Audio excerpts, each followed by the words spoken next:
Okay, welcome to A Long and Long Time Ago with me, Adam, and Martin. This week we return with another special guest to do our Talking Star Wars series.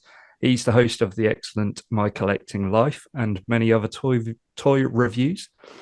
And he even had time to do a 24-hour live stream for the charity Give Kids the World, which is just amazing.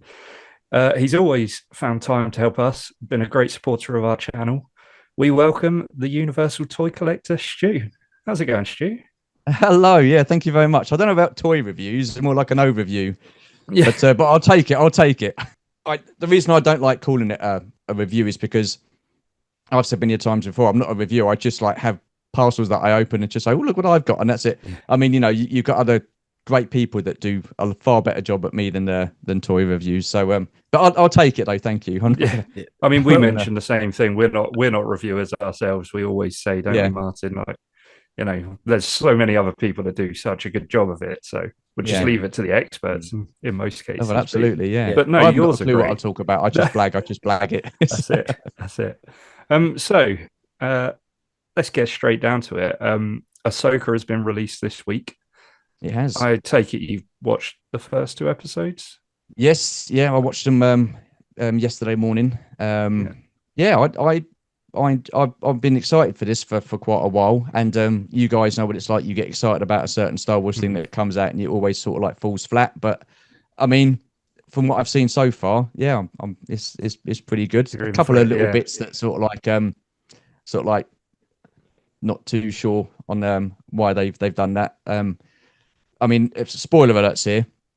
So if you haven't seen it, I'm sorry, but I'm just gonna come out and say it. The bit about Sabine being Ahsoka's Padawan, I don't get that. I don't think that's ever been kind of mentioned before, that she was like. I mean, Martin. Sensitive or... No, Martin might have to explain a little bit more on this one, because I've mentioned before that I haven't seen all of Rebels. I don't know about you, Stu. Have you? Yes, I've watched all of Rebels. Yeah, but there's certain bits in there that could point to that being mentioned, but from what I recall, I don't think it was anything to do with her being force sensitive. It was more to do with like using a different weapon, and she had certain training by 2 characters and stuff like that, and it was never mentioned that she was going to be Ahsoka's Padawan. An actual Jedi as such. Martin, your thoughts for now? Well, that's my thoughts on Sabine. As soon as it was kind of mentioned in the show that Sabine was Ahsoka's apprentice, I kind of gave an internal groan. But there was a line later on in episode 2 where Hai Yang, the droid, mentioned that. I never had the talent, the abilities, not like Ezra. That much is true. I have known many Padawans over the centuries, and I can safely say your aptitude for the Force would fall short of them all. Jedi, which I think is 1,000 years, he's been training Padawans how to build lightsabers.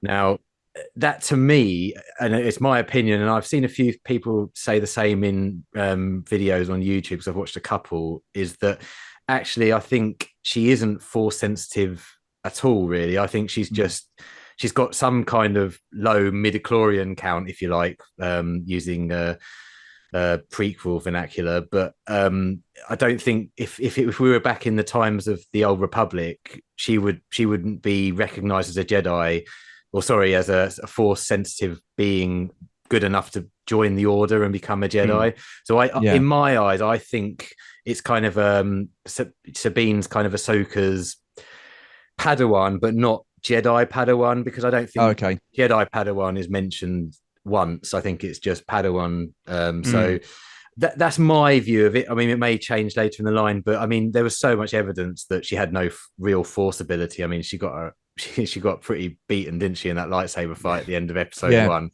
Which is another bugbear as well. I mean, God knows how Qui-Gon must be feeling. I mean, since he was killed off with a lightsaber straight through him, how many people have had a lightsaber go straight through them and they've We've survived it? mentioned He's that got to be. before. He's got to be going. What is going on here? Yeah. Yeah, we've said Crazy. that so many times before. I mean, I put it in my notes. Me and Martin have got like a running notes thing, and I said, the old stomach stab. Yeah. Yeah, I know. I can Right? survive that one. Again, sorry to see, Adam will tell you, Stu, is I'm as soon as a new series comes out, I become the Star Wars apologist for the first few weeks. And Okay. I don't get me wrong, I'll give you an overview of what I thought in a minute, but I thought that didn't bother me so much this time, because if we saw the location of the stab, it was kind of just to the side. Yeah. And Miss Debbie Vital Organ. Yeah. Well, I know what you're saying. I know what you're saying, and I do agree. I totally agree with you.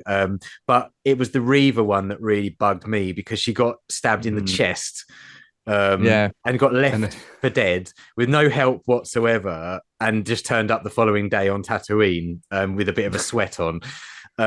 Whereas, you could argue that perhaps in this case, Grand Inquisitor as well. But you mentioned before, he's got 2 stomachs. He's got 2 stomachs. I mean, I did read that, but maybe that helped. There's a get out clause there. But I think Sabine was instantly found by Ahsoka, rushed to a medical facility where, I'm sure the ER was ready and waiting for her as she came in, and 21B was there, making sure everything was all right. But anyway, I digress. I was kind of I understand where you're coming from, and I totally agree. I think it's becoming a bit stupid that everybody's getting stabbed and surviving, because Qui-Gon was always one of my favorite characters ever in Star Wars, and I feel it's lessening his sacrifice each time we see this. So yeah. Well, is that what you call that? Was that what you call Qui-Gon's death, a sacrifice? Maybe not so much a sacrifice, I suppose, but I think I go back to that. Did you ever watch the Mandalorian first season special features? I think it was the first season, where Dave Filoni was talking about Duel of the Fates, and how that fight, basically, if it was deciding the fate of Anakin Skywalker becoming Darth Vader, and if Qui-Gon had won that fight and beaten Darth Maul, then Anakin's future would have been completely different, because he would have had Qui-Gon as his master, and Qui-Gon was he was kind of back to the old ways of the Jedi, not the dogmatic way that the Jedi had been in that era of the prequels. He believed more in the living force. It was more mystical side of the force, rather than the dog, as Palpatine puts it, the dogmatic political ways that they would do things in the Jedi Temple. The council they wouldn't do particularly what was right for the galaxy. They perhaps what was more right for them. But anyway, we're sorry. This is what happens. No, that's fine. That's fine. I asked the question. Yeah, so. But yeah, so maybe not so much of a sacrifice, but I feel you're right. It lessens perhaps what Dave Filoni was saying, that that if he had survived, it would have been a completely different story, and we wouldn't have had episode 2, 3, 4, 5, and 6. As it was. So yeah. Do you think they're worried of making the same mistake then that they made with Darth Maul by killing him off too early? Because I think he should have been. I mean, it was great he came back, but it just again makes that fight scene at the end of Phantom Menace just seem, what was the point? I mean, he was like chopped in half, fell down a shaft, and then years later he's turned into like a spider, and then he's sort of like back up on his feet again with the help of a bit of magic there. But do you think that's what they're worried about, killing people off and thinking, I wish we hadn't killed them off? With Sabine, if we're talking specifically Sabine, I think, why do that? To be honest with you, why choose to get her stabbed with a lightsaber? Why not just get a droid could knock her out or something? I don't know. She could fall from a great height and survive. It was just a way to let the Jedi, not even Jedi, is it? But the bad guy then escape. Yeah. That's, well, she could have force pushed her back. She could have head knocked herself out, anything like that. I mean, why do people have to be stabbed? Definitely, it just, I just, like you say, it's happened too many times. I mean, Reaver, it was twice, wasn't it? Because once by Anakin at the Jedi Temple, and then again as Darth Vader. So, well, it was both Darth Vader if you're talking technically, but Yeah, no, I couldn't Yeah. agree more. So, I mean, you've basically picked up on the two bugbears I had of the show. You know, the Yeah. Padawan part and the getting stabbed with the lightsaber. Yeah. So, but I mean, yeah, I mean, it's not great, is it? And there was a couple of little bugbears like all of a sudden now, where when people lightsaber fight, I don't know if you noticed this, there's sparks coming off the lightsabers. Oh, no, I didn't notice Yeah, that. that's not a thing. That's never been a thing. But now, Oh, whenever there's okay. lightsaber to lightsaber, there's sparks flying off, and I Oh, I'm know gonna it's have to watch that again tiny. then. Yeah, and I'm going to get people probably, go, oh god, get a life. but it's just one of those things. I've watched Star Wars for 40 plus years, and Yeah. why add something that's never been there before? And I don't know. There's always an element of trying to make it their own, and I think that's not necessarily a good idea. But Yeah. we'll see. Yeah. But overall, But- I thought it was cinematic. I thought it was the most Yeah. cinematic show we've had since even the Mandalorian wasn't as cinematic as this.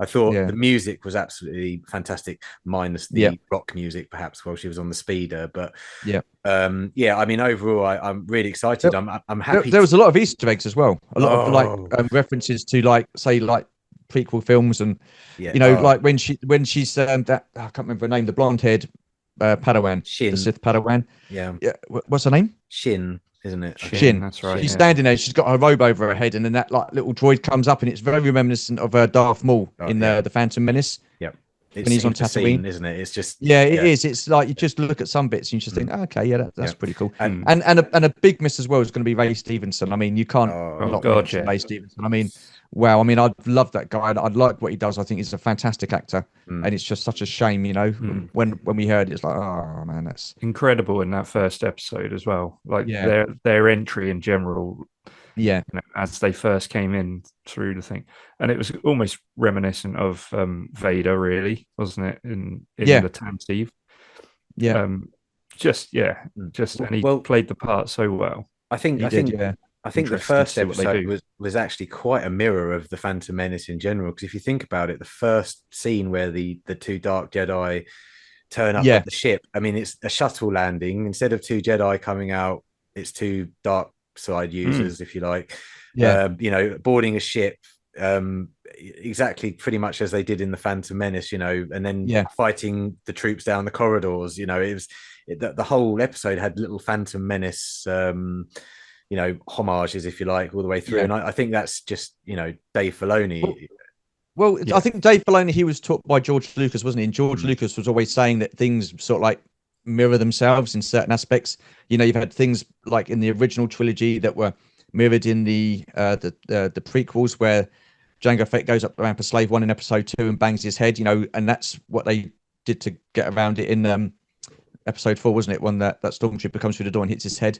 It's just little things like that. He said, stuff are mirrored and stuff. So it's quite clever. And I think Dave Filoni has done a fantastic job so far.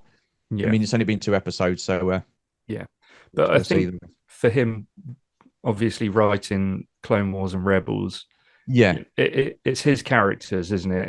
It's all Yeah. him. So he's going to take that on into this, and it'll just it's a continuation, isn't it? It's but his I remember character. Ahsoka getting so much stick in the when Oh, yeah. Clone Wars first come out.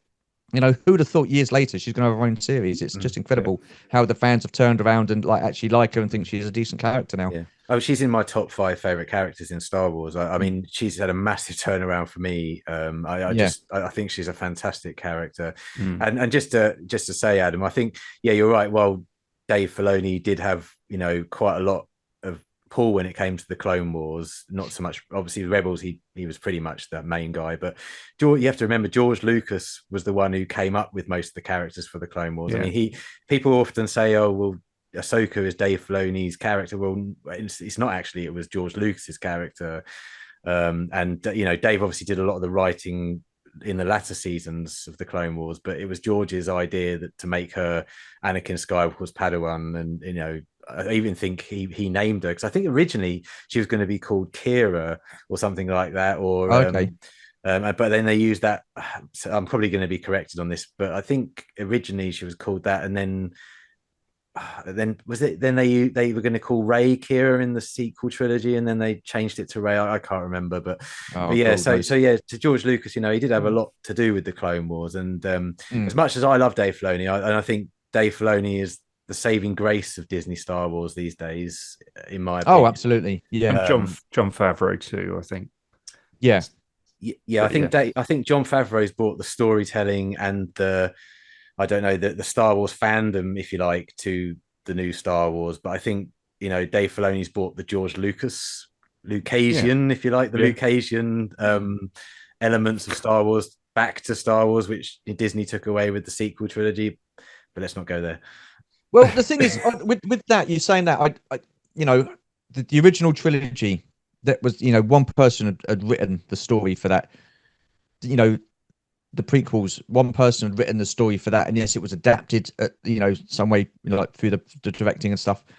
But with the sequels and a lot of the TV series now, you've got, I think, too many people writing for the same show, and you're going to have like a difference in how would you call it, creativity and stuff like that, and a difference of where the storyline's going. So you kind of like get a mismatch. I feel there's no like well, that's harmony is the word. There's no, it doesn't run smoothly. You've just got disjointed is the word I'm looking for. So George Lucas wrote the original trilogy, and it was his story. He directed the first one.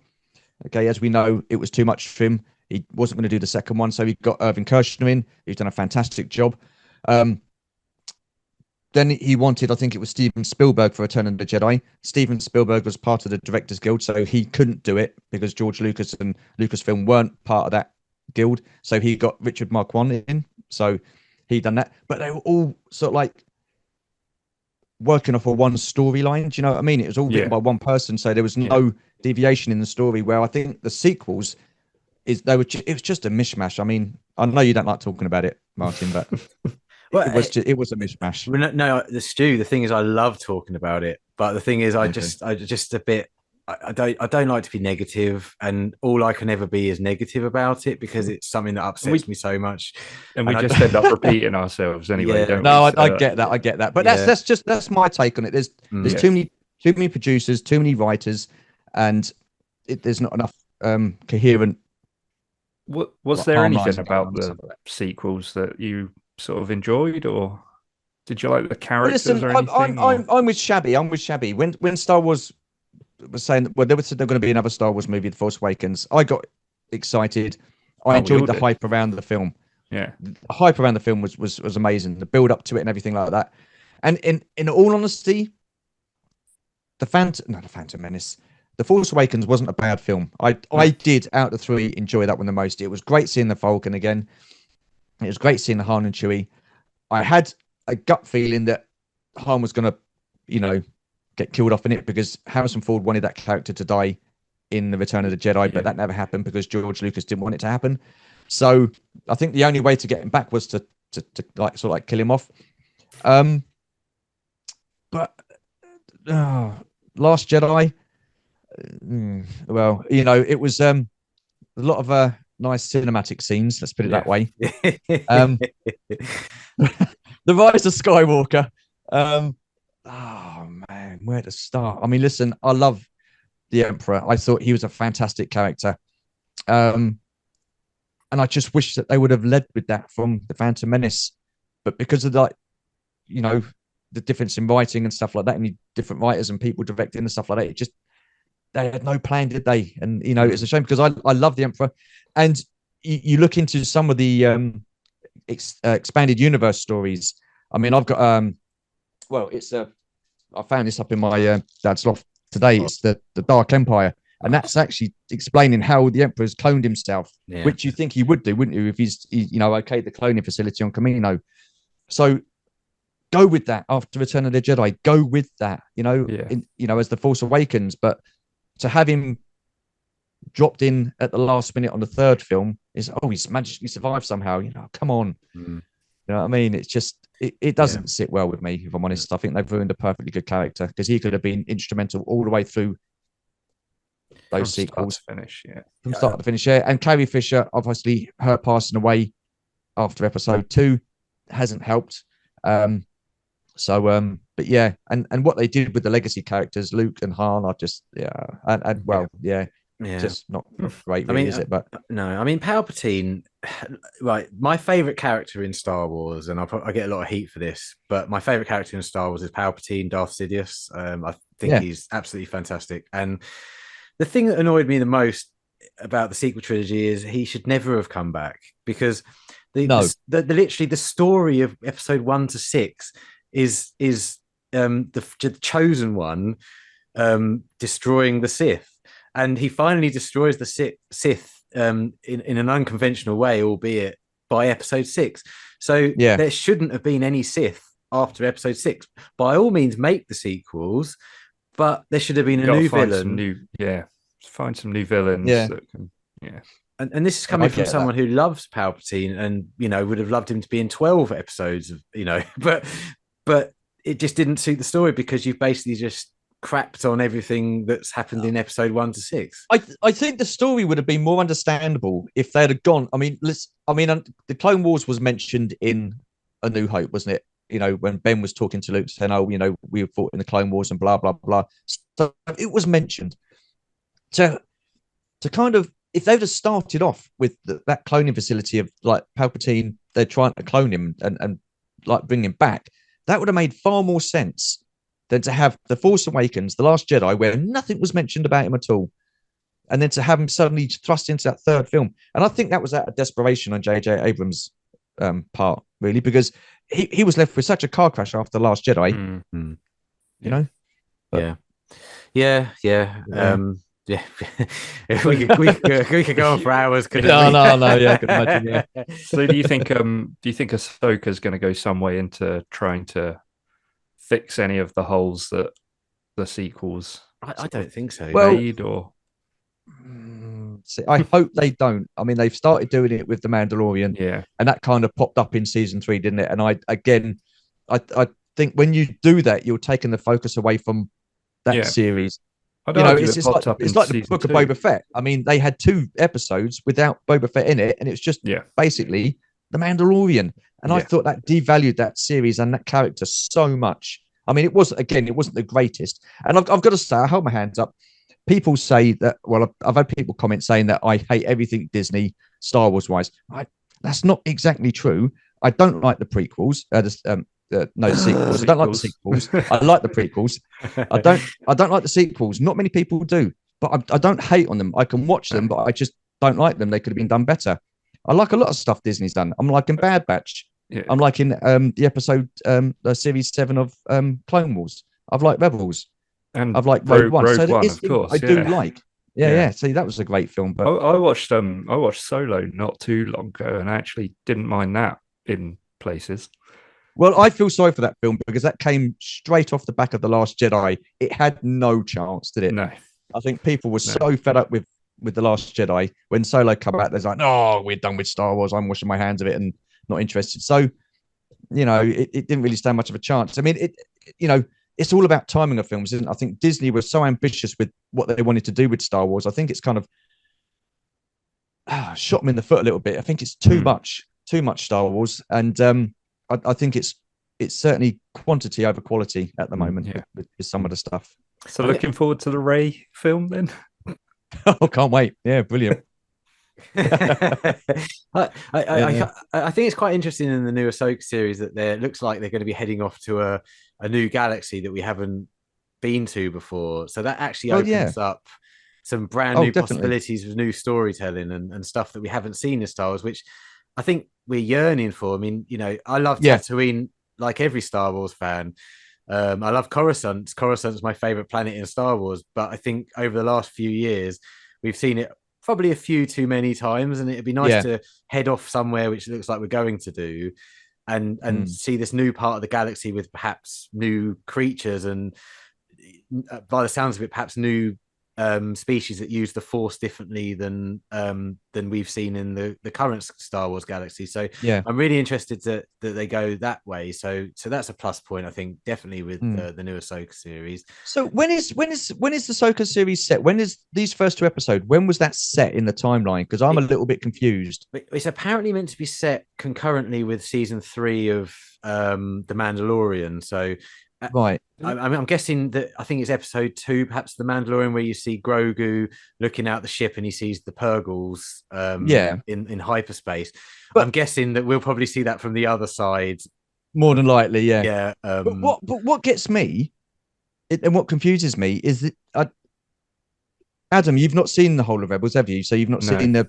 No, okay. I've seen the last 6 episodes I watched recently. So don't worry about any spoilers. Well, I mean, Martin, you'll understand. So I always thought that Ahsoka and Sabine had gone off together before to try and find. They basically recreated that scene in the final scene of the second episode of Ahsoka. So that's what that was it? Yeah. The only difference was that she wasn't wearing a white cloak and she didn't have Gandalf's stick. Which Dave Filoni, I watched an interview with him, actually put that in when Rebels came out because he's also a massive Lord of the Rings fan. Oh, okay. And he kind of always saw Ahsoka after she left the Jedi as kind of a Gandalf type character in Star Wars. But yeah, that was basically there's a shot for shot comparison I saw on I think it was Instagram earlier today. Okay. And it actually is pretty much frame for frame exactly as it was in the show. And people obviously when they saw that all thought, oh, that's literally after Return of the Jedi, straight after Return of the Jedi. But no, it's literally, I think the first 2 episodes are a prequel to the end of Rebels, if that makes sense. Okay, yeah, I'm with you. Yeah. Okay. So I think a lot of the complaints I saw about the first 2 episodes was, especially the first episode, perhaps it was a bit too slow, and I kind of see that. But there's a lot of people out there who haven't seen Rebels and the Clone Wars, and they kind of needed to, know. I mean, I was speaking to my father-in-law today, and he said, "Oh, have you seen Ahsoka?" And I said, "Oh, yeah, I thought it was great." And he said, "I didn't really understand what was going on. I didn't know who any of these characters were," and I kind of felt for him a little bit because. How would he know who these characters are? True. Yeah, I'm laughing along at Chopper, as he's having to go at Hera in that shuttle, and he's like thinking, what's going on here? And I completely get that. So I think those first 2 episodes were kind of a love letter in terms of Easter eggs for people like you and I and Adam, things like seeing Home One again and the conference room. I mean, that was just amazing. Just seeing that set piece again, that was great. Yeah. But it was setting up, and I think the series proper will probably start with episode 3. Okay. Yeah, I mean that's I can buy that. But I mean, listen, it's the same with all these new series that the first episode comes out and people no, it's too slow. It's like you're not going to get it bang straight away. I mean, the thing is. With a series, you've got a certain amount of episodes to tell the story, so they judge it at the end when the story's been told, or when at the end of the season, at least to say, okay, yeah, I like that. It was slow to start with, but it's a slow burner. It picks up, but I don't know. Yeah, I'd like to give it a little bit. Saying that, I gave Book of Boba Fett a bit of time, and as soon as those blinking mods come into it, I was like, oh, what have they done? Oh yeah, but we won't go into that. No. We'll be another half an hour talking about that. yeah. Unbelievable. Yeah, I think as soon as Anakin turns up in either a Clone Wars flashback or perhaps as people will be on board. I'll be totally on board. Yeah. Sorry, Adam. No, I was going to say, I think we spoke about it with Shabby, didn't we? About it being like a fan pleasing kind of thing, and I feel like it's doing everything to please the hardcore at this point. It is, but I mean, is that a good thing? Should they be? Should they be pleasing the fans, or should they be just getting on with the story and stuff like that? I mean, like Rogue One, there was a lot of Easter eggs in Rogue One, and I just thought, well, that's great, but is it necessary? Like seeing Dr. Everson and Ponda Barber on what was that place that got blown up? Was it? Did they need to be there? Did we need to see him again? We've seen him in A New Hope at the cantina. Yeah. So was there any point in having him there? It's all well and good if it's aiding the story. If it's not aiding the story, then I don't see there's any point of just throwing Easter eggs in willy-nilly. Do you know? Yeah, you're absolutely spot on. I think you're absolutely right. Actually, the Rogue that part of Rogue One, I think that was the one moment that sort of stuck out as don't know if could they have, needed to could do have that. been easily been a deleted scene, couldn't it? And just been Yeah. like, oh, that's cool. Yeah, For, for anyone that's wanting to watch Well, deleted they could have scenes. just had them in the background. They didn't need to actually bump into them, did they? So, Yeah, but yeah. I think Ahsoka had. I mean, I was if I'd had a pen and paper when I was watching the first 2 episodes, I probably could have filled 2 or 3 sheets of A4 of the things I spotted in terms of Easter eggs from the Clone Wars and Rebels and the original trilogy and the prequel trilogy. I mean, it was absolutely packed, but none of it was kind of in your face unless you spotted it and you knew what it was. So that gives me hope that they understand that we as fans we want to be serviced, but at the same time we don't want it taken. We don't want, as you said, Stu, we don't want it to be as a detriment to the story itself. So no, absolutely. I mean, even you can even go back and say that about the original trilogy when George Lucas went back and did the special editions. Was there any point in having Jabba in that scene? I don't think there was, because we already know the story, because Han Solo and Greedo were talking about it just previously in the cantina. So you're having that whole conversation again. Yeah. And to me, that just didn't add to it. And I just think it looked absolutely horrendous. It didn't look great at all. And seeing him walk over his town and stuff like that was, comedy effect. It just didn't work for me. There's a lot of things in that, in the special editions that didn't work. But I do remember us discussing that at length in my collecting life. The special editions, it's quite telling that Jabba scene has been changed about 4 times now since the original version came out. So I totally agree. That original version was horrific. The animation and the special effects, it was absolutely shocking. But you're right. Yeah. So right, let's move on to, have you got any other sort of things? You showed us the comic earlier. Do you consume like all of that as well? Do you get into the non-canon stuff, or? No, this was the only one that I got into as a kid, and it was a Dark Empire, and you had 6 episodes in that, and I recently purchased them again off of eBay, and they're first prints. They've not been opened, they've not been read, and I want to send them off to get pressed, and then when they come back, I want to send them off to get graded. So I think they'll look pretty cool. But I just love the artwork. I think the covers are great, and the story wasn't too bad at all. This was before we ever knew that there were going to be any prequels and sequels and stuff like that. And this is what, like I say, it's about Palpatine. He's actually cloned himself after the Return of the Jedi and stuff like that, or they were cloning him during Return of the Jedi, and then his clone came to prominence afterwards, and it was Luke turning facing off against him again. So it was a pretty good storyline. And then they did like Dark Empire 2, which was another 6 episode story in the Dark Empire. But that's it really. I mean, I've got a few trading cards and the tops cards and stuff like that. So I've got 2 complete sets of the original 1977 blue set and the red set of trading cards. So that's pretty impressive, because they're quite hard. Well, I sent my rookie Luke Skywalker card off to get graded. It come back with an almighty 2, so I'm like, get in, I'm well proud of that. But yeah, it was I wish I hadn't have sent it off now, but I did. So yeah, I'll just keep it as it is. But yeah, I like all that sort of stuff. I don't mind delving into that. Yeah, I was just going to ask how much sort of graded stuff you've gone into then. How much? Well, I've got, so figure wise, I've got 3 graded figures. No, I haven't. I've got 4. Tell a lie. So one of them came with the Razor Crest, the sail barge, which was Yak Face on the Power of the Force card. So I sent him off to get graded, and he came back at, I think it was an 85. So I'm quite happy with that. Yeah. And then the 2 figures that came, or the 2 carded figures that came with the Razor Crest, I sent them off, and they come back as a 90. So I'm really happy with those. So they look pretty cool. And then I had and this is, a lot of people will probably disagree with this, but I had a carded Leia Bosch figure, vintage, original Kenner. And the card back was beat up. It was proper beat up. It was dinked. It was, ripped and torn and bent over and stuff like that. So I just sent it up to UKG to get it graded. And they sent an email back saying that they cannot take it off the card, because I wrote a letter saying you have permission to take it off the card. They can't take it off the card. Anything pre-1990, they cannot take off the card. Oh, wow.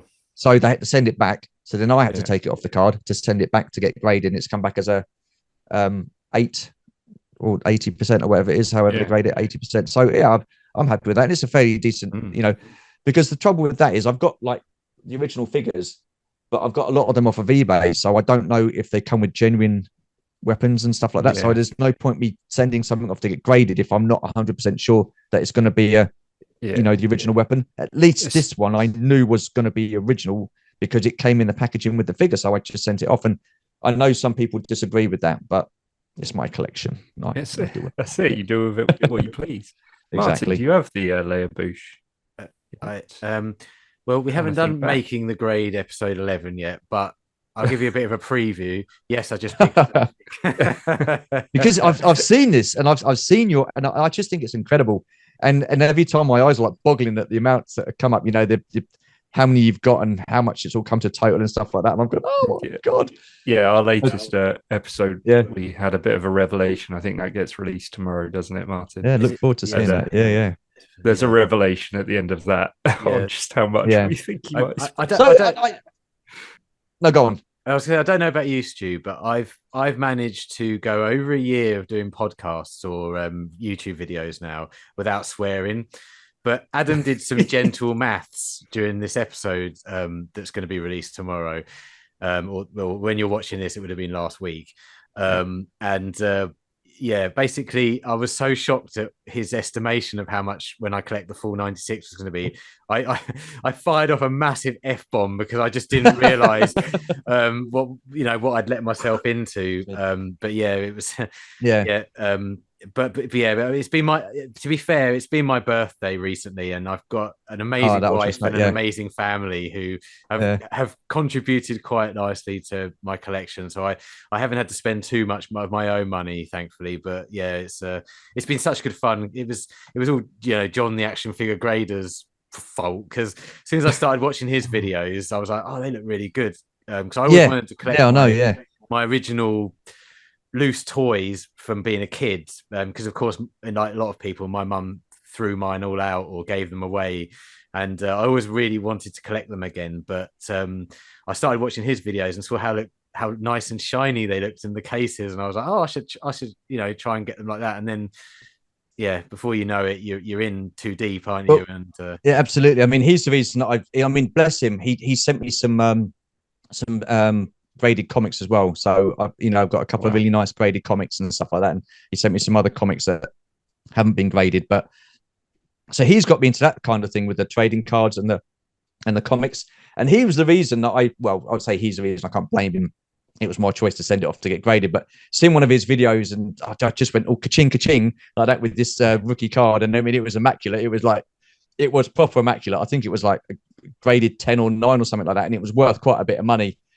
And I was like, oh, yeah, I've got a card like that. I'm going to send mine off. It comes back as a 2, so it's probably going to be worth about 20 bob or something like that. Do you know what I mean? So, but I mean, I listen, I don't collect for the money. I collect because I genuinely enjoy collecting.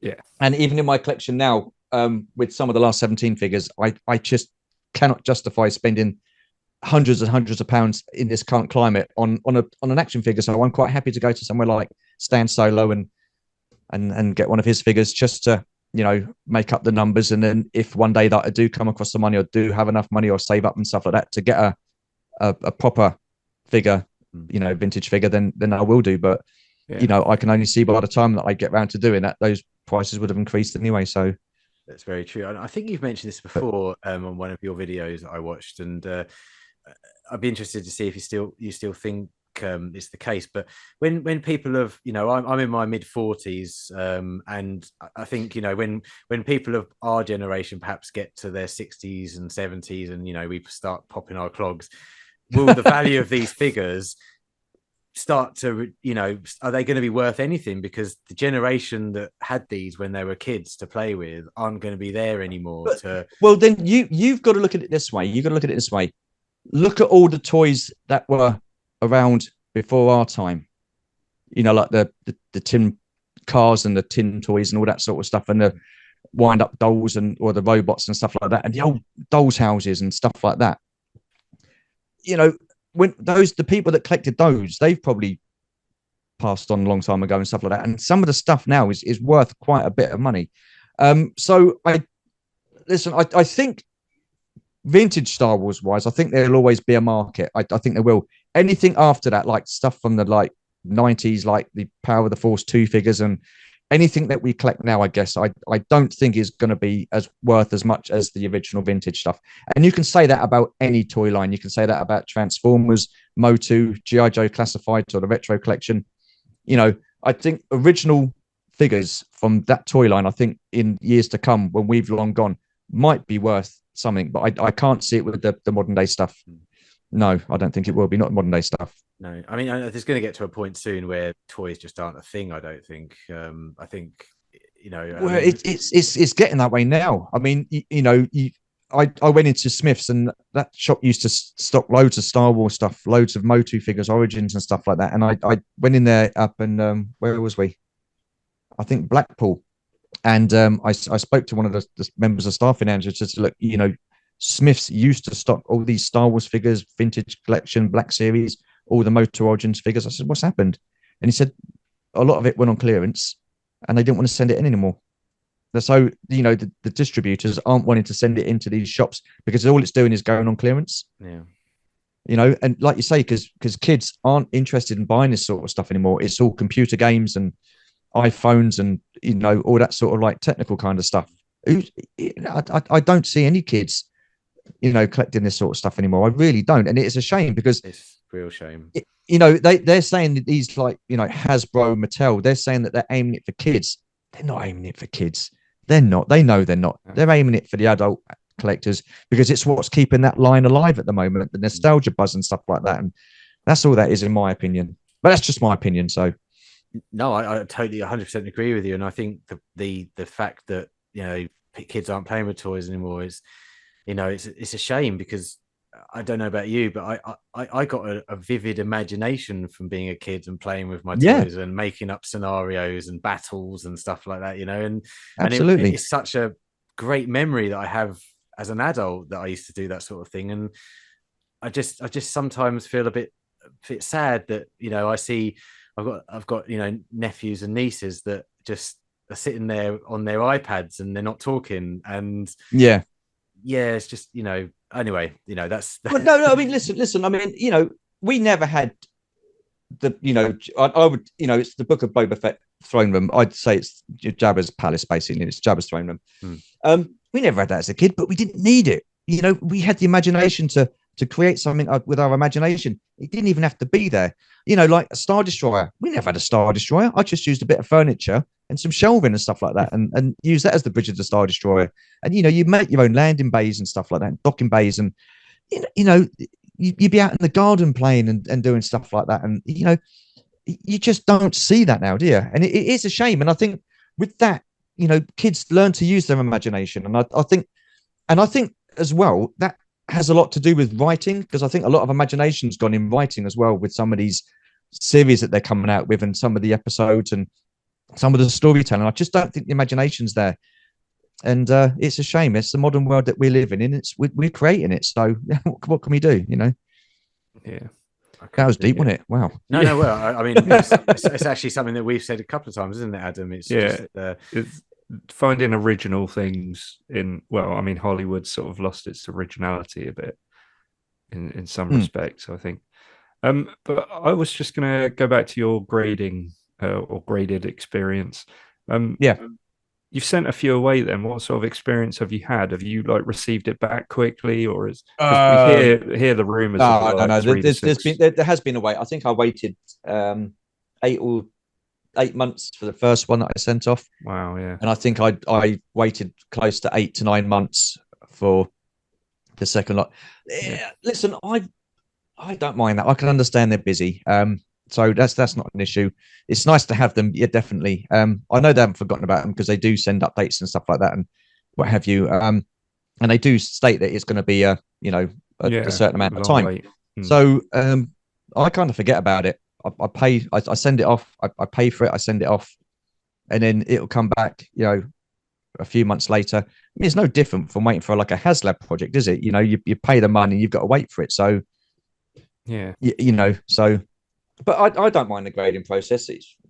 I don't have an issue waiting for it. So, I mean, I don't know about you guys. I mean, do you send stuff off? Would you buy stuff graded anyway? Martin's Martin's bought all of his stuff graded so far. We have spoken about sending off some bits for grading, haven't we? But I mean, neither of us have done it yet. No, I mean, I'm considering it with my prototype Boba Fett VC61. I'm considering it with that, but I'm not sure. Yeah, because like you said about the grade, I would want it to come back in like a fairly high grade, I think. Yeah. So, and I don't. Well, that's the only worry, isn't it? I mean, that's the only worry. Yeah. That it doesn't. I mean, I was wanting to send off the carded Bib Fortuna from the throne room, but I mean, seeing the way that bubble is around on the inside there on the card, yeah. I've got it as well. Yeah. Cool. I think that's just a factory error. I think that's, but you know, would that affect the grading? I don't know. I mean, it may well do. So, do I send it off, or do I just keep it on a card and put it in an acrylic case? Yeah. So that's the only issue with that. Do you think it'll come into grade? Oh, I think that will definitely be counted against the card score. I think so. There's no doubt. I mean, they'll look at that. They won't care if it's a factory error. They'll mark that down. And yeah. I mean, again, I've got all the same graded figures that you were talking about. I've got the yak face and the Jawa and the Grogu figure from the Razor Crest. But yeah. But this one I was going to send in, I think, just as, like you were. You said in one of your videos, your review video, that you were going to send it off, and the amount of, I mean, you know, it's an old story now, but I just couldn't send mine in because I'd be lucky. Yeah, well, I mean, I've thinking about it. I have sort of like reconsidered and thought, well, you know, it will affect the score definitely. I think with the double or that bit around the side on the card there, and but it's things like that. It's like, how does that get past quality? Yeah, you know what I mean. And it's just annoying. I mean, you know, people are paying that amount of money out for things and stuff like that, and it's you know, it's not cheap, and especially in this current climate we're living in, and people are spending good money on their stuff, and to have something come back as that poor of a quality. I mean, I got off quite luckily compared to yourself and Tim from Boss's Bounty. I mean, your cards were horrendous. So, I mean, I count myself lucky, but, you know, it's just, it's not wrong. How it gets past quality, I don't know. Yeah. I guess how someone can say, yeah, that's fine, that's good. Yeah, they've probably just taken a chance on the people buying them being, you know, not fussed about the card. You know. Well, there is that, but I think that's very short-sighted. Yeah, because they know most of the people that are collecting these figures. If that figure is only going to come with that set, and that's the only way you can get that figure, they're going to know that people want to keep that carded and possibly get it off and sent off and get graded. And I don't know. I don't know whether they do things on purpose or whether it's just short-sightedness on their part, on Hasbro's part. I really don't. But yeah. Well, that is a good segue there, really, to the new HasLab Ghost. You know, kind of also linked to we touched upon it before we started. Yes. Did you back it then? I haven't as yet. I'm one of those ones that were saying it would be great if we had the Ghost as a HasLab. I think if it gets near the time and it's going to hit to 17,000, then yeah, I think I would back it. But then again, it's all about money. It's all about space. You know, I mean, we've got other things in life that we want to do. You know, so spending £500 on a ship or on a collectible is a lot of money. We've got bills to pay. We've got like holidays to save for. We want to go away. We want to go back to Florida again.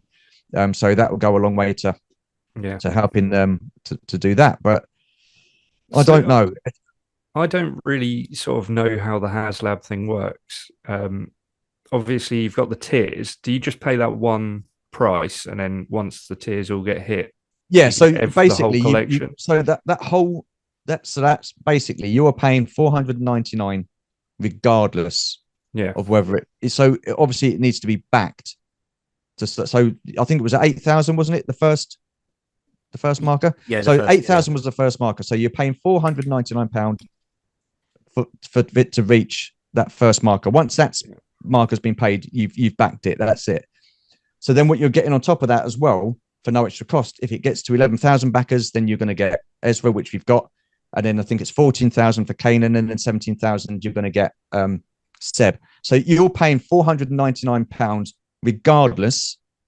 Yeah, of how many tiers of it hits. Of how many tiers it reaches. Yeah. Yeah. So you think the more you get for it, the better of a deal it would be. So then people would think, okay, well, you're going to get this much for this. So people will back it. But I don't know. I mean, listen, I've seen a lot of people say these predictions and what have you, and this is how it's comparing to the Razor Crest at this time. And we are living in totally different times.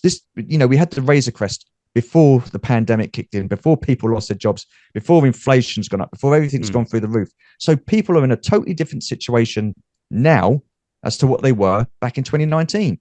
And a lot of people just cannot afford to part with like 500 quid. It's as simple as that. So I get people comparing the Ghost and the Razor Crest. Well, this is doing this, and this is where we were at this stage. We are living in a different time. And again, this is just my opinion. But to gauge what's happened pre-pandemic to now, I don't think you should, because like I say, we're living in different times now to what we were back in 2019 with regards to finances. Absolutely. And I think when you look at a lot of these predictions on Instagram especially, and I know, I mean, no disrespect to anyone who makes these predictions, because they all do it from an absolutely good place. But I think they're trying to, in a way, they're projecting this positivity because they're so invested in it. Yeah, that they want people to back it. Yeah, not sway is not the right word. I think I think they genuinely want people to back it, because and I agree. It's a beautiful recreation of the Ghost, and it looks absolutely amazing. But I don't know if you can take as Stu to some of these predictions. I mean, I used to do data analysis as a job, and looking at some of the data that I've read on some of these predictions, I mean, they're playing fast and loose with some of the figures. Let's just put it that way, where they think they're good. It may well be wrong. There may be an uplift just towards the end of the 41 days, was it, or something like that. But at the moment, for me personally, I'm not sure we'll quite make it, and I have backed it, and I'm not entirely sure. Yeah. I might be a little bit disappointed, shall we say, if we don't unlock all 4 tiers. Oh yeah, absolutely. I mean, listen, I hope it gets fully backed. I really do, because there would be nothing more that I would like was to have a Razor Crest sitting there and have the 4 cards. Is it 4 cards that come with it? Yeah. It is. It'll be 4 carded figures to come with it. Have them graded, and then you're going to get another 2 later on down the line with Sabine and Chopper. I think that'd be fantastic. I mean, people have been crying out for the Rebels figures for the longest time, and I think Hasbro are quite clever in how they've done this. Right? Okay, if you want these figures, you're going to be paying through the 500 quid for it, because you're going to get this ship, and that's the only way you can get them. And these figures are going to be exclusive to that ship. So they said then at 17,000, because this is Tim from Boss Bounty, he did a Q&A, and he said that if it reaches 17,000, then further down the line you're going to get like Sabine and Chopper on a Rebels card with the mural, and that'll be outside the HasLab project. So basically, if it doesn't get to 17,000 and you're only left with like Ezra and Hera on the card back, what then happens to Kanan and Seb? I'll take it we're not going to get those figures at all then. Yeah, I mean, I think that they will release them, but you won't get them on the Rebels mural cards, because even if we don't get Zeb and Kanan unlocked, I think they've definitely said they'll release them already. I think they've said, but they'll release them on a different card back. So basically, so say I've backed it and I end up with Hera and Ezra. Yeah. Then they release Kanan, Sabine, Chopper, and Zeb. They're going to release them on a different type of card. So as a collector, I kind of want them all to match up perfectly. Yeah. It's that aesthetic thing, isn't it? When you're a collector, of course it is. And I'm not going to get that. I'm going to get 4 other card backs that don't match. And I know, that's first world problems. I know, but at the same time, I back that because I wanted the set. Does that make sense? I get it. I get that. Do you think that the tiers aren't realistic and are unreachable? Like I say, we know how well the Razor Crest done. I get that. Like I said, it was different times and everybody was clambering after. You know, a lot of people didn't even want the Ghost, so they're not going to back it. A lot of people didn't want it. You know, if you're looking at something like if it was like a sand crawler or something like that, Imperial how well Shuttle. do you think that would have done? Oh, Imperial Shuttle. Do you think that would have? Do you think that would have backed? Oh, I mean, if it was the Tiderian shuttle, you know, Yeah, Return of the Jedi, there's just no doubt. I mean, that would have had that all 4 tiers would have been broken, I think, by now, because you know, that's a lot of people, including myself, one of their favorite ships. And I think the Ghost is great. Don't get me wrong, it's a fantastic ship. But if you haven't seen Rebels or you're not a big fan of Rebels, you're not going to know what it is. I was going to exactly say that. And we've had the first 2 episodes of Ahsoka, and we've not seen the Ghost yet. So do you reckon that'll be next week? We'll see the Ghost. I don't. Do you know what? I think they're going to hold off, and we're not going to see it until like some big battle scene is going to turn up. We did actually see the Ghost. It was in the hangar of Home One in the background as they were landing. Yeah. But it was quite a distant shot, so unless you knew what you were looking for, you wouldn't have seen it. But yeah, I think. Let's be honest, right? Hasbro and Lucasfilm, you would have hoped they would have got together and said, right, this episode's being released on this day. And you'd hope they think they might release that episode where the Ghost is going to have quite a pivotal role a couple of weeks at least before the HasLab runs out. So, yeah, you're probably right, actually, Stu. If it's going to be a time, it's got to be this next episode, hasn't it, really? Because I would say so, because I think there's 13 days left. So are we going to get a chance? So 13 days. Yeah. We might get another 2 episodes in. So yeah, you're right, 100% right. Do you think then if there's a late surge of people backing it, do you feel if it's not quite there that they'll extend that deadline and give it another 10, 15 days or so? This is my first HasLab, so I'm not an expert on previous ones, but I think you mentioned before we started chatting or recording this that you said that they've extended it in the past. Is that right? They did with the Rancor. Okay, well, but then that was actually saying that was because it hadn't even been backed.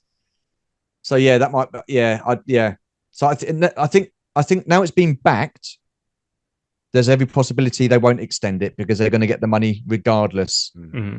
But I think because with the Rancor, because it wasn't quite backed, I think that's why they extended to get to the actual point where it needs to be back, and say like it was like 5,000, they're only in like about 3,000 or 4,000, something like that. These numbers could be totally wrong, could be making these numbers up, but I'm just using it as an example. Yeah. So because it wasn't quite there at 5,000, they extended it by a few days to try and get it up, and then once those few days were up, it didn't back, so they pulled the plug on it. But yeah, I think because the Ghost has been backed, then yeah, I'm answering my own question. No, I can't see them extending the deadline on it.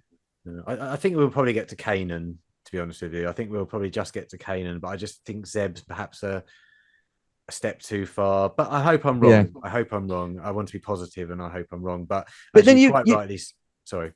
No, sorry, please. As you quite rightly said, Stu, it's a different time, and you know who's got 500 quid that they can, just go, oh yeah, I'll get that. You know, it's difficult. But then you'd think Hasbro would realise this as well, and maybe lower the goals. You know, not have so many people. I mean, again, they can't look at the Razor Crest and think, yeah, that done fantastic. This is going to do the same. They can't look at it like that. No. Because, like you said it before, we're all in a different situation. These people at Hasbro should understand that. They should know that. Yeah, and also, would you be more likely to back it if it was to get closer to that 17,000 target? Listen, if there's 2 days left and it's nearing on 17,000, then yeah, I would back it. But so I wonder how many other people out there are like that. You know, they're holding off because they're not quite at the top tier. The reason I'm holding off is because I don't want to be in a situation where I back it, and then you only end up with 2 of those figures. Yeah, on the card back with the Rebels. But so to have you know, like say like for example, we do get Kanan to have Zeb. Well, no, because they won't even do the other three figures, will they? Because they said if it's 17,000, it reaches 17,000, then they will release. That's when they'd release Sabine and Chopper. Yeah, on a Rebels card with the mural. Sorry, Muriel. So we're likely to see some of them come out of the Ahsoka, like on Ahsoka cards anyway, aren't we? Yeah. I mean, I think. But again, that won't look as good. That won't be great, will it? I mean, you don't want to have. Like, I mean, half Rebels, half Ahsoka sort of thing. I mean, Sabine isn't even on a card back, is she? She's in one of those boxes as a deluxe figure. Mm. Yeah. So she's not even going to be on card back. No, the one from Ahsoka. I think they have said that they'll release her on a card back, an Ahsoka card back eventually. I think I heard that, and I think they've said they're going to release Chopper on an Ahsoka card back. I don't know where I heard that, but I'm pretty sure I did. But like it's exactly as we just said. You want them all to match up, with the same logo, the same name pills, all that sort of stuff on the card back. But we'll see. I mean, a wasted opportunity. You've got the dome of Chopper on the Phantom 2. What a waste! Why do that? Yeah, have him as a card. Have him as part of that base offering. So that that's. I don't get it. Yeah, I don't get it. I mean, not to keep going on about it, but I mean, the other thing is it 3,000 or 4,000 between each card back? Surely they don't need that many more backers in order to pay for the production cost of another card, of another figure. Why not do them in tiers of 1,500 or 2,000 before the next one gets unlocked? Well, yeah, exactly. Make it a bit more make it more achievable.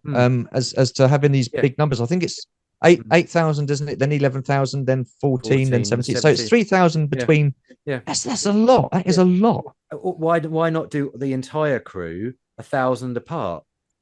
Do you know what? Yeah. I think if they'd have done that, that would have been a more achievable, and I think more people have been. Yeah. I think more people would have backed it. It wouldn't have been a safe bet, but it would have been a better bet than doing what they're doing.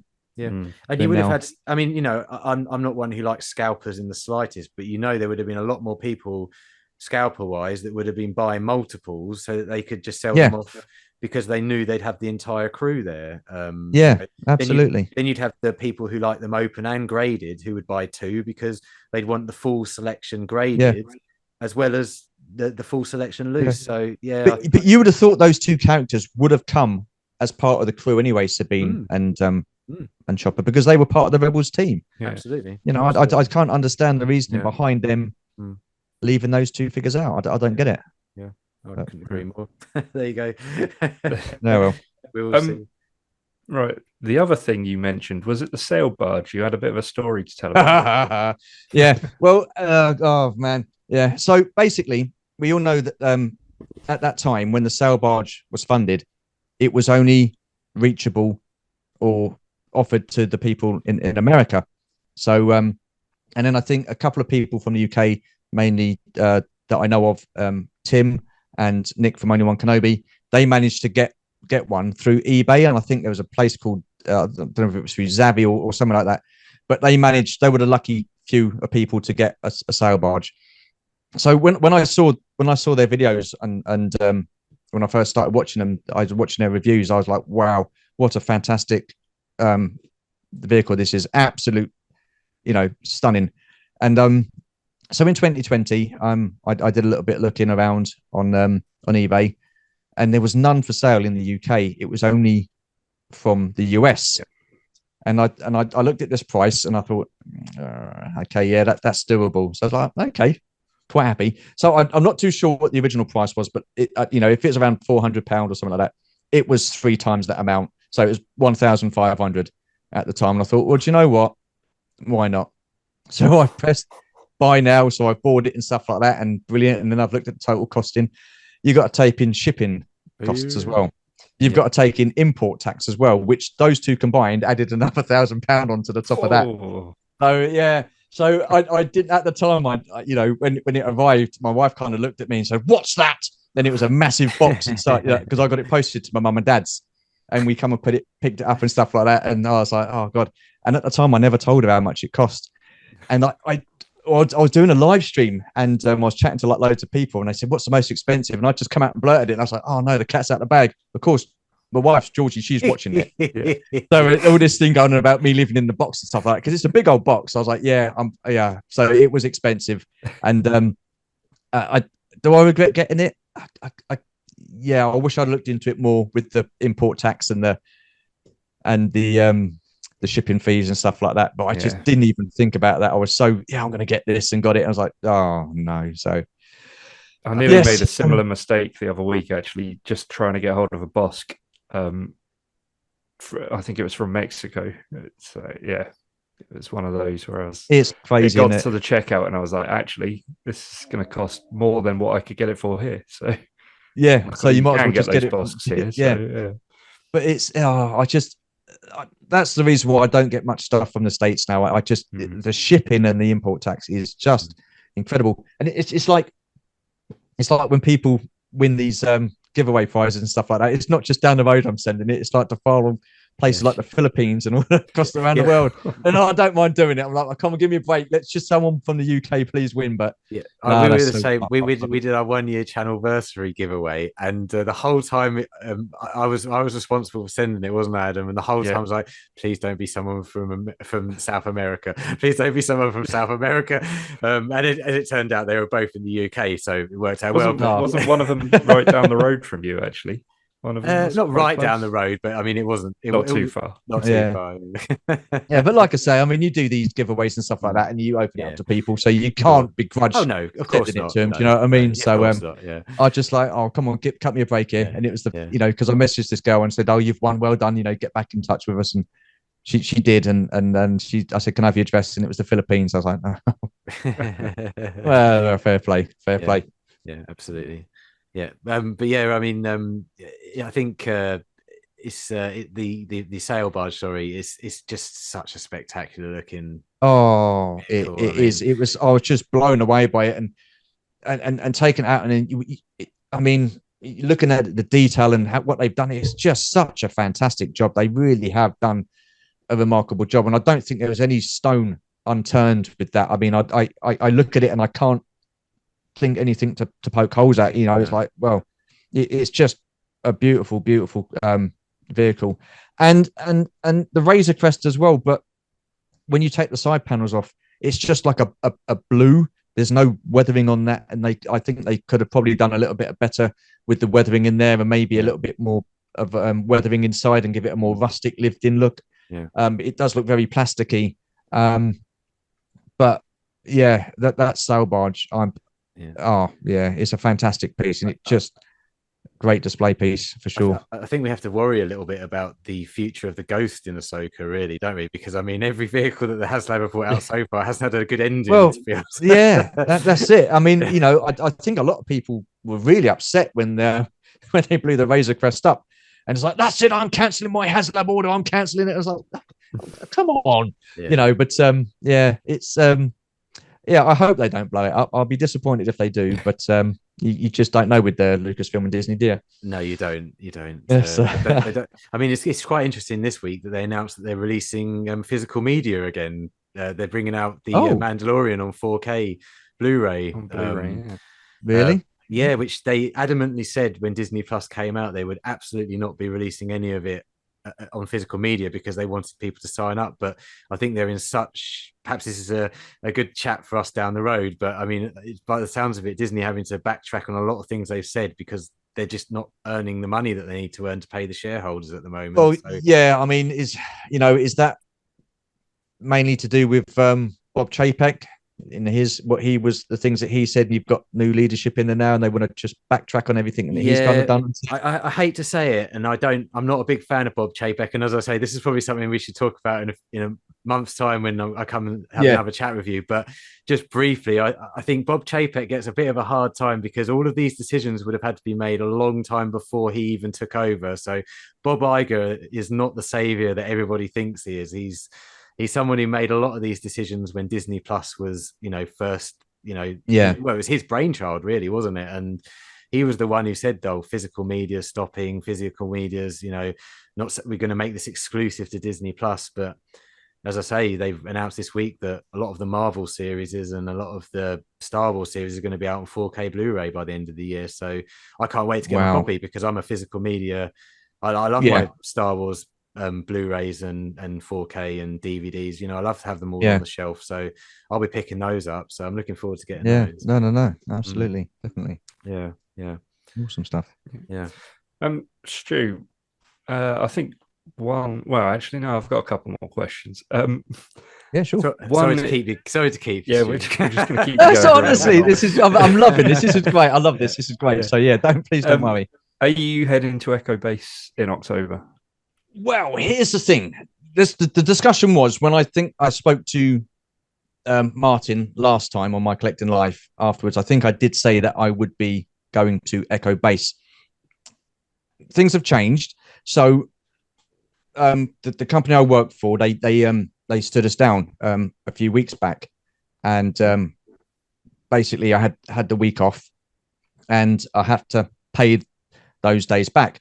2 of those days I will get for free, so I get paid for those.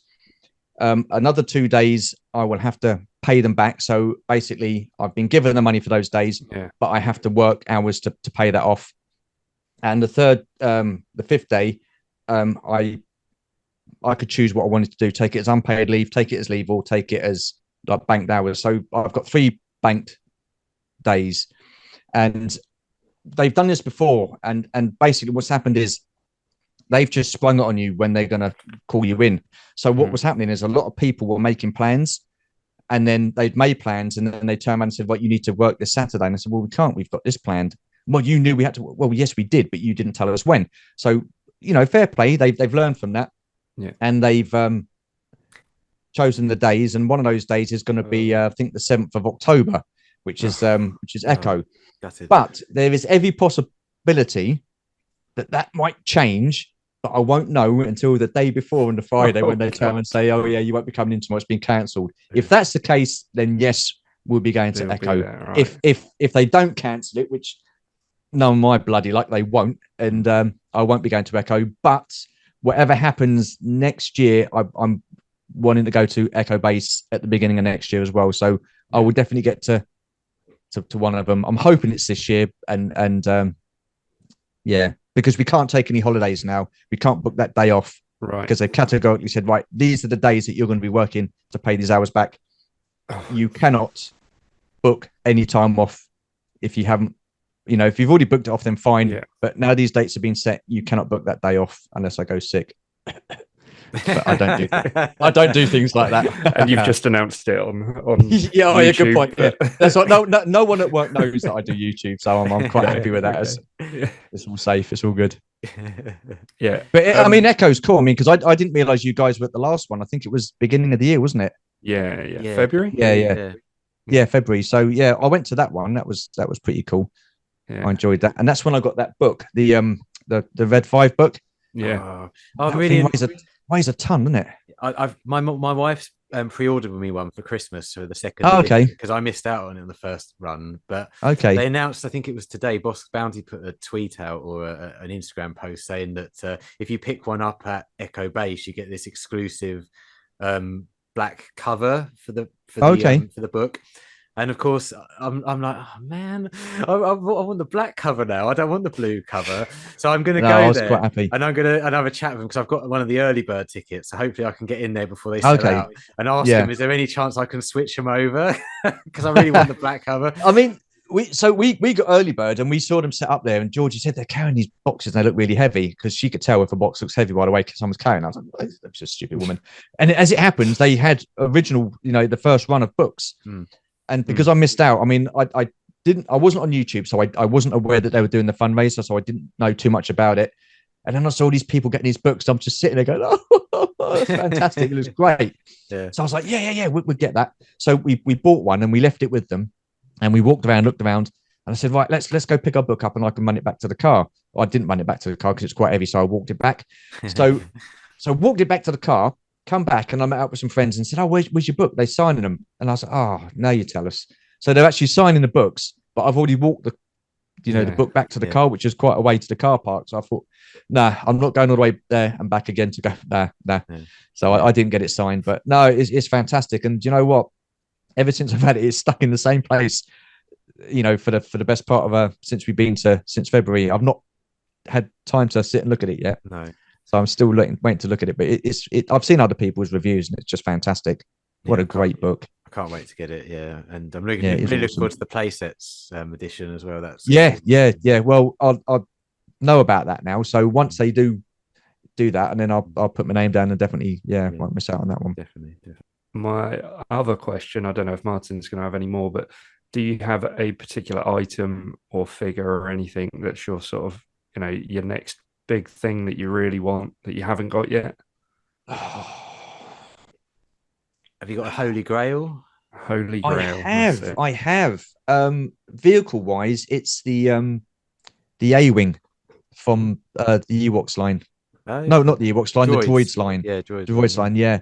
And I don't know if you know of a guy called Gary Moore. Gary Moore. He's done one of your My Collecting Lives, hasn't he? Yeah. So basically, him and another guy called Andy from Holo Chronicles, they got together and they chipped in and paid for this massive collection of Star Wars stuff. And I tell you, they got some real fantastic stuff. And one of the vehicles that Gary Moore's got, he's put a picture up in it on Tim's Discord, and it's the A-wing boxed. He said he opened it, he looked at it, and then put it back in the box. Other than that, it's now in an acrylic case. And I've just thought, that is just beautiful, absolutely beautiful. And the first deco I went to, I actually saw one, and it was in an acrylic case, and it was going for about £5,000. So I know, yeah. So I was like, do you know, nah, that's a bit above my pay grade. Is that going rate? Is it? It was boxed and it was in an acrylic case. Do you know what? That's the only one I've seen. I've not really sort of like looked too much on eBay. And I think one of them I saw on eBay was 3,000, then 3,500. So yeah, but the thing is, see, Holy Grails, they shouldn't be things that are really expensive and that are out of reach. They should be things that you've been wanting for like a long time. Like it could be a figure that I've seen before and I've not got that figure and I've gone back to get it and I've missed out on it. And that's a Holy Grail, because I know I ask that question a lot in my collecting life, and now I kind of explain it a little bit more, saying, look, it doesn't have to be the most expensive thing in the world that you don't mind paying a bit of money out for, but it's something that you may have seen 3 or 4 years ago that you've never seen since and you want in your collection. Figure wise, God, I don't know, any one of the last 17, I guess, that I haven't got. I'm not fussy. I don't mind, but the prices are going up on those, aren't they? Ridiculous. So tell me about it.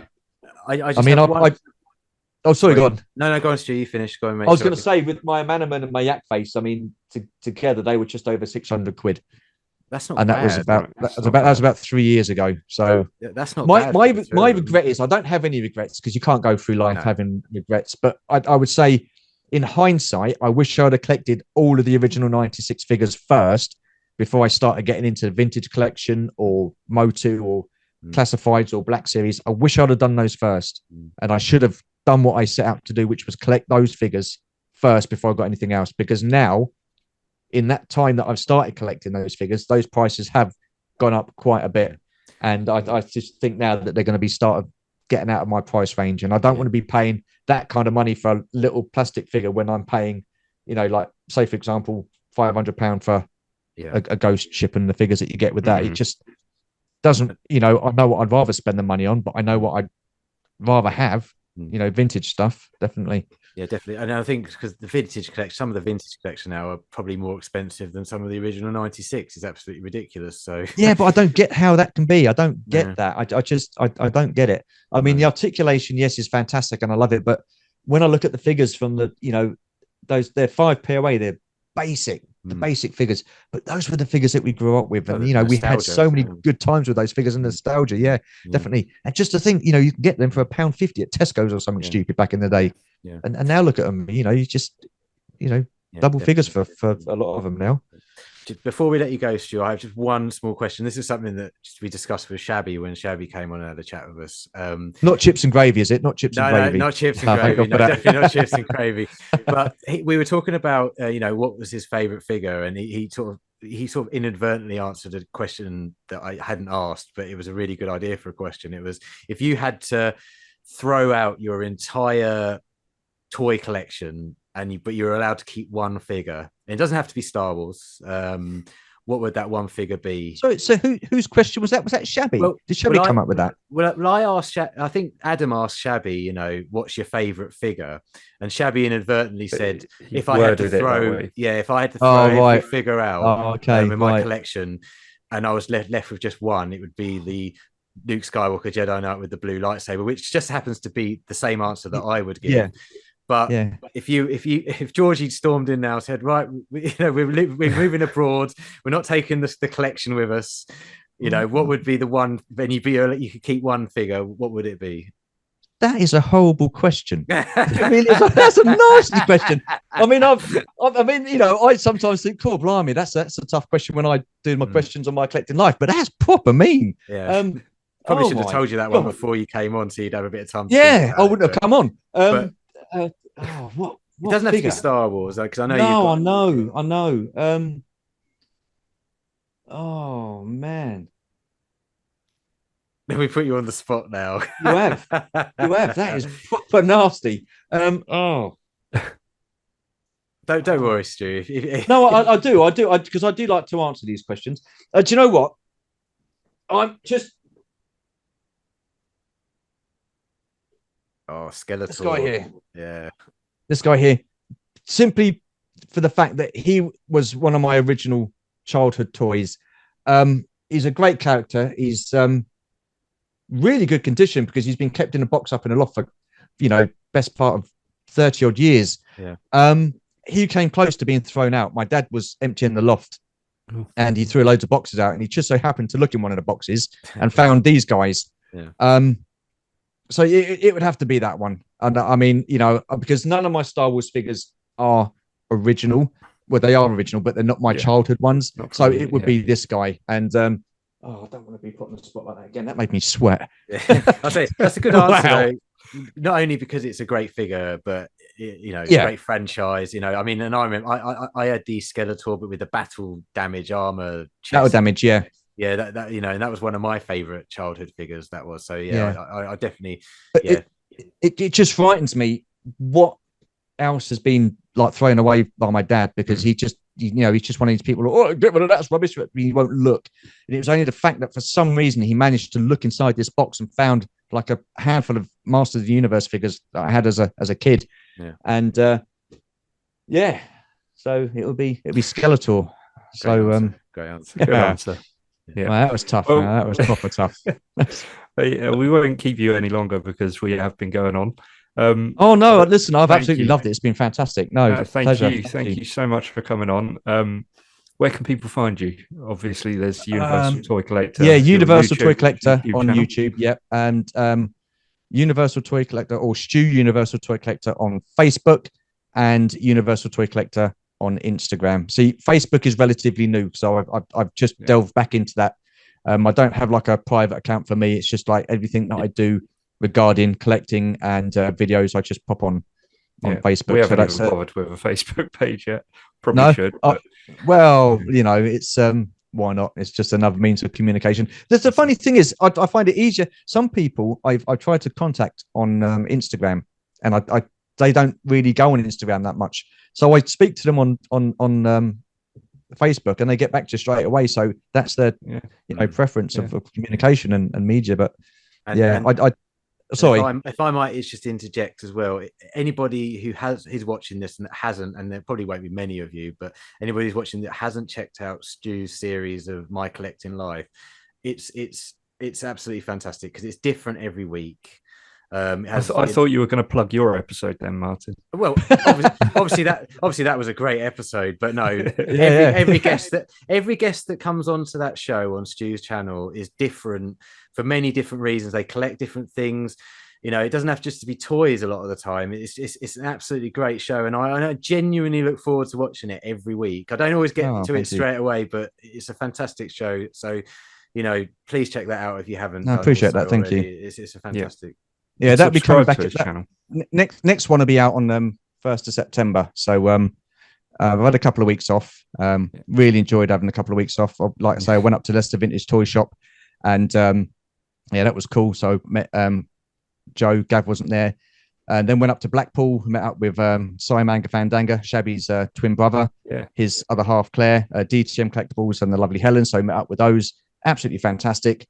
And yeah, we've got other bits and bobs coming up as well. So by the time this comes out, the video will be out.